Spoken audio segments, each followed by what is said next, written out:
This is my real lifestyle fictional story. I am the narrator, a grown woman telling you something that still gives me chills. This is the moment when my 40-year-old female neighbor whispered something to me. Something so weird, so unexpected, that I didn't even believe it came out of her mouth. And from that moment, everything changed. My name is Melissa. I'm 44 years old, divorced, living alone in a small suburban street. I'm not the type who pokes into people's personal lives. I keep to myself. I mind my business.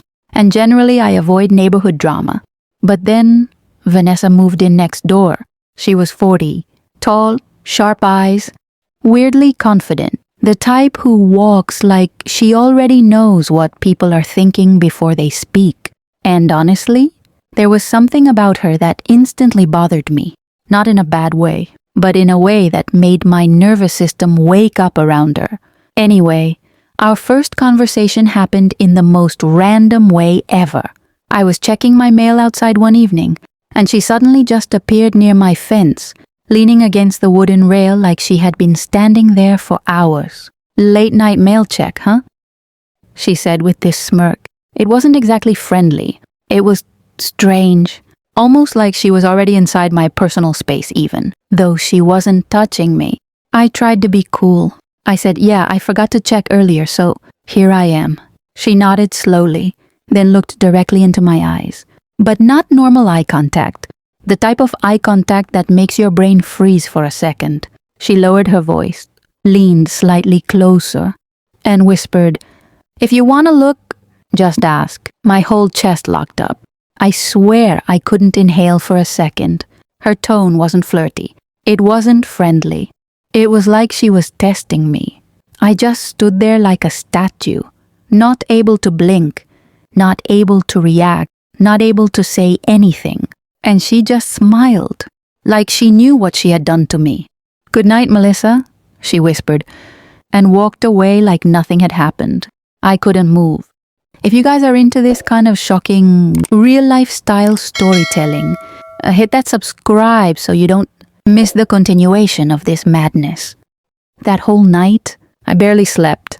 I kept replaying her voice in my head.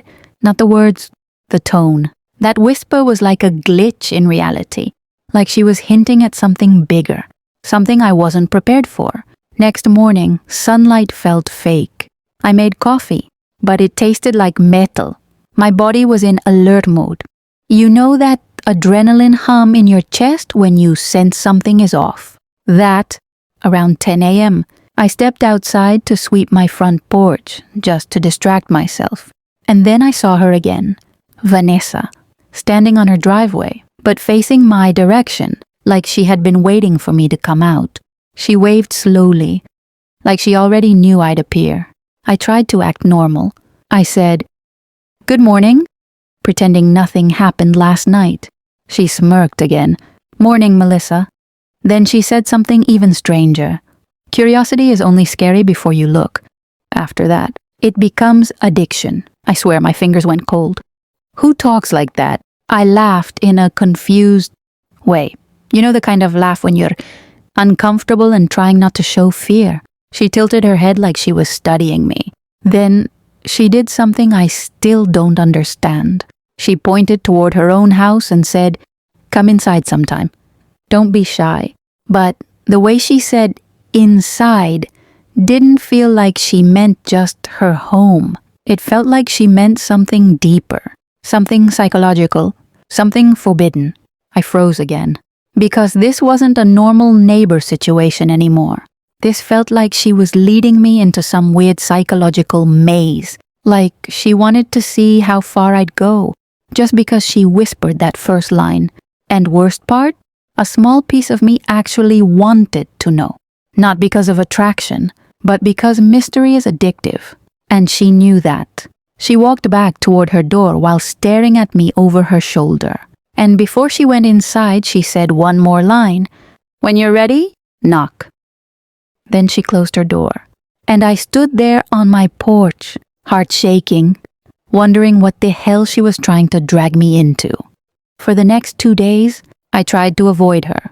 Every time I heard a sound outside, I'd peek through the blinds first to make sure she wasn't standing there. It felt ridiculous. I'm a grown woman. But something about Vanessa had gotten under my skin in a way I couldn't shake. But destiny doesn't care if you want a break. On the third night, around 9:45 p.m., I took my trash out to the curb. Street was quiet.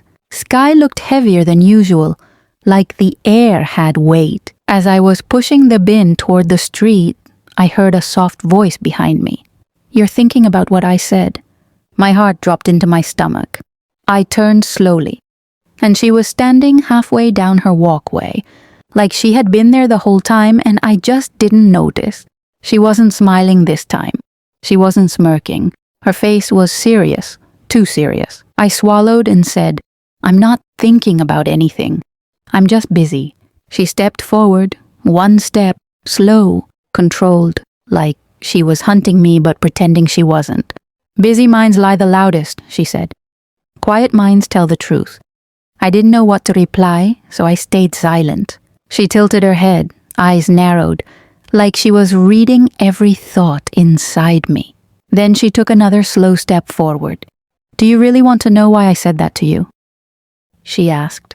My throat felt like glue, but I nodded. She laughed, not a loud laugh, a quiet single-breath laugh, like she found me predictable.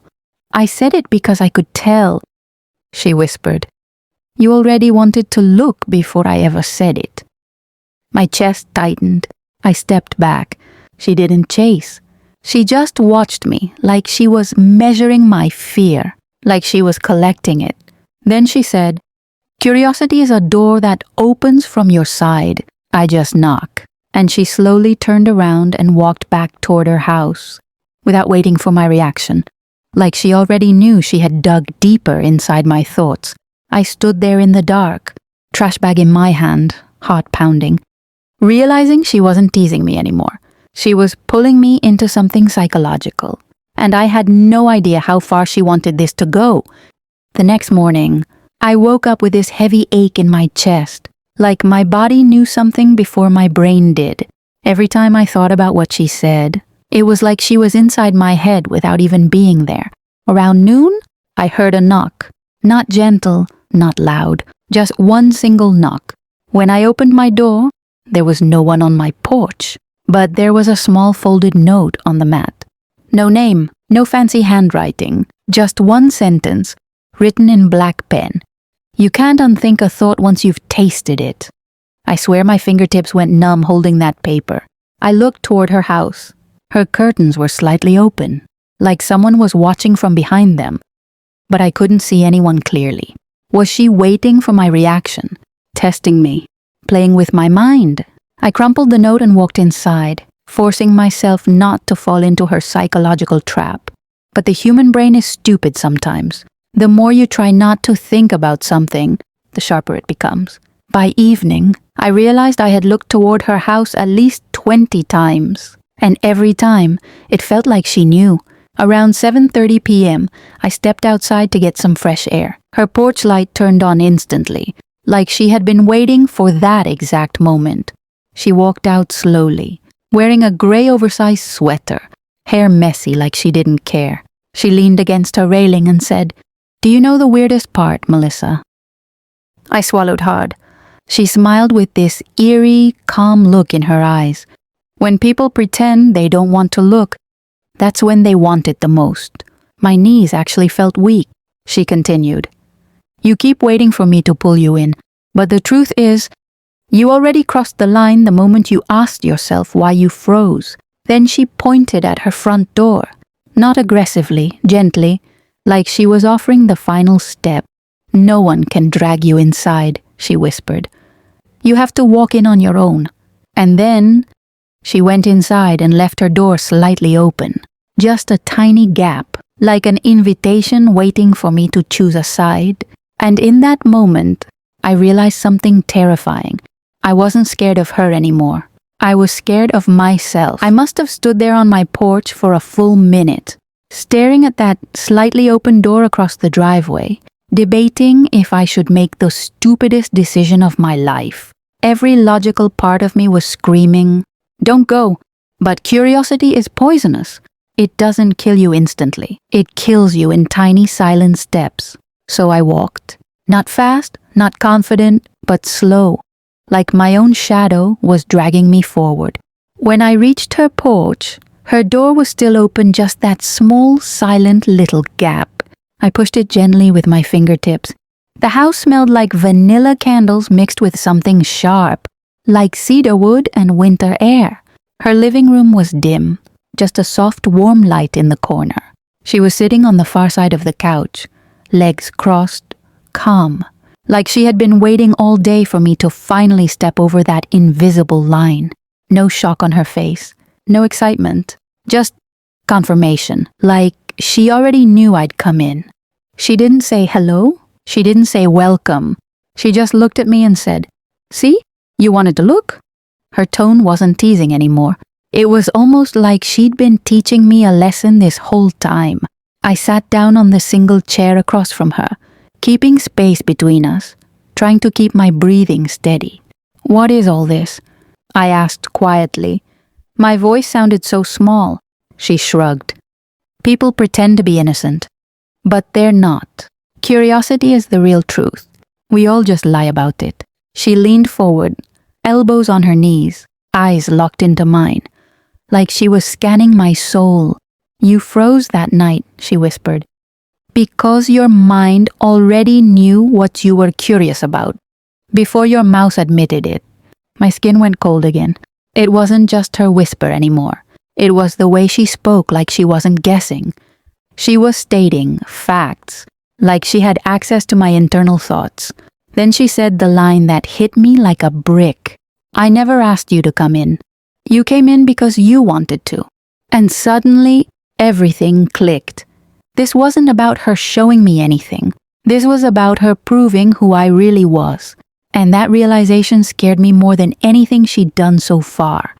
I don't know how long we sat there in that slow-breathing silence, but after a few seconds, she leaned back on the couch like she had finished her analysis and now she was just waiting for the next layer to fall off. It's crazy. But the room didn't feel dangerous. It felt uncomfortably truthful, like she was forcing me to face a version of myself I had been avoiding for years. I looked around her living room, not messy, not overly neat either. Everything felt intentional. Small bookshelf, soft dim lamp, heavy curtains, like a space built for thoughts, not conversations. Then she said something that shook me again. Most people don't fear the dark because it's dangerous. They fear the dark because they know the dark lets them think freely. I stared at her.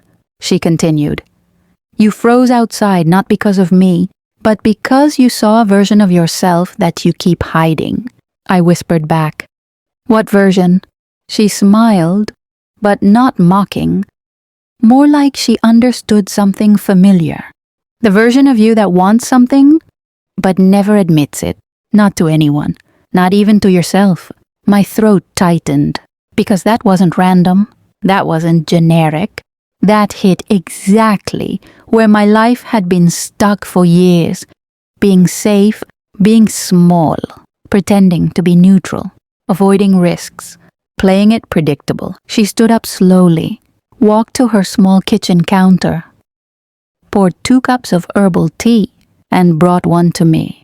No rush, no creepiness, just this eerie, calm confidence. "Take it," she said softly. I took the mug, hands slightly shaking, but not out of fear, out of being confronted. She sat back down. "Melissa, humans don't freeze because they're scared of others. They freeze because they're scared of recognizing themselves." And then she leaned in again, the same soft whisper tone she used on night 1. "You weren't shocked because I invited you to look." She paused. "You were shocked because you realized you already wanted to." My heart thudded so loud I could feel it in my teeth. Because deep down, she was right. It wasn't her power that scared me. It was the mirror she held up, showing mine. And suddenly I realized, this whole time, she wasn't manipulating me. She was exposing me. I sat there holding that mug of tea, but honestly, I wasn't even tasting anything. My mind was somewhere else entirely, because everything she was saying felt less like conversation and more like she was peeling me open layer by layer. Finally, I forced myself to speak. "Why me?" I asked. She didn't look surprised. She didn't think for even half a second. Her answer came instantly. "Because you actually listen. Most people only hear noise." I stared at her, confused, frustrated, curious, all mixed together. She continued, "You think I randomly whispered that line to you outside? You think I said that because I was bored?" She shook her head slowly. "No. I said it because I saw the way you looked before you even knew you looked." My stomach twisted. She was talking about something deeper, energy, subconscious impulse, that moment when the human brain reacts before logic translates it. "You think curiosity is accidental?" she said. "But curiosity is a fingerprint. Every person has their own pattern." She tapped her chest with her finger. "And I read yours." I swallowed hard. "What does that even mean?" I whispered. She leaned forward, elbows on knees again, same exact posture as before, like she had trained herself to express things physically as precisely as verbally. "It means," she said quietly, "you didn't freeze because of me, you froze because," I pointed to the part of you that you hide. Then she did something insane, but subtle. She pointed at the space between us, not at me, not at herself, but the invisible psychological line floating in the air. "This is where the real fear is," she whispered. "Not in people, not in actions, but in the thoughts you pretend you never had." I felt my pulse jump, because she wasn't talking in riddles. She was talking like someone who saw right through me before I even sat down. Then she leaned back, calm again. "Tell me something, Melissa," she said softly. "Do you actually want to keep lying to yourself? Or do you want to know who you really are when no one is watching?" My fingertips went numb because that question wasn't about her anymore. That question was about me. And no matter how I tried to fight it, part of me wanted to know the answer. The room suddenly felt heavier, like every second was stretching out, like time itself wanted me to answer her question. I didn't speak right away. I just sat there staring at the floor, because deep down I knew this wasn't about her, or whispers, or curiosity. This was about the version of me I never allowed myself to look at directly. She didn't push. She didn't rush. She just waited with that same calm silence, like she already knew whatever answer I'd give would not surprise her. Finally, with a tight breath, I whispered, "I don't even know who I am anymore." Her eyes softened, not predatory, not manipulative, but strangely understanding. "That's the first honest thing you've said since you walked in," she said gently. She stood up and walked toward the window. "Are you pulling back the curtain just an inch?" letting a thin line of moonlight spill into the room. Then she turned back to me and said, "The human mind is weird, Melissa. We don't freeze because the world is confusing. We freeze because the truth inside us is louder than we expected." I felt a sting behind my eyes, that kind of sting right before tears form, but not out of sadness, out of being cracked open. She continued, "You kept asking yourself why you froze, but the real question is, why did that whisper affect you so much?" And she wasn't wrong, because the whisper wasn't seductive. It wasn't inappropriate. It wasn't romantic. It was a trigger, a mirror, a pressure point inside me. And for the first time, I realized something horrifying. I wasn't scared of her. I was scared of the part of myself that responded to something I never thought would matter. She walked closer, not looming, just present, and placed her hand lightly on the back of the chair I was sitting on.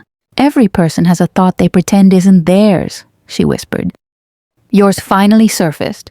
And in that moment, clarity hit me like a slap. This wasn't a story about a strange neighbor. This was a story about me finally seeing myself. Because sometimes, the scariest thing isn't what someone says.